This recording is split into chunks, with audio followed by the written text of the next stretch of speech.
We're following right now at 5 many unanswered questions about a man who was held captive by his stepmother for more than 20 years. It's been 48 hours since we got word of this horrific situation. Right now, we know the stepmother, Kimberly Sullivan, is out on bond. She paid up yesterday and was released. The victim, a 32-year-old man now, is still in a medical facility.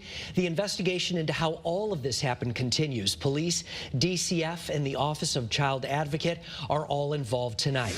We have team coverage for you as well, looking into all the angles of this developing story. First, outrage over the horrible situation has spread to the state capitol. Lawmakers are calling for a hearing to find out how a child could be locked in a room for years and starved. Your chief political reporter, Susan Raff, is live at the state office building for us tonight in Hartford. Susan. Stephanie, everyone seems to be stunned by this. How did it happen? Did someone drop the ball? Did the Department of Children and Families fail this child? These are all questions that lawmakers and the governor want answered.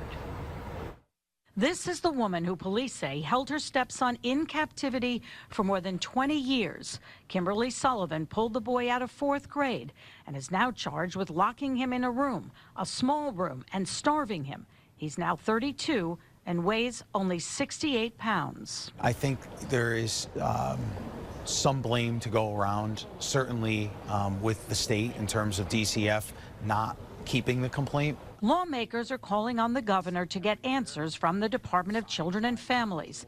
DCF did get a complaint from the school principal, who says the boy had been eating from a trash bin. He reportedly called DCF 20 times. What do you think could have been done and should have been done to prevent this? We know from reports that the principal or someone from the administration of the school went and knocked on the door, and the family accused the school of harassment. So we know that that was done there.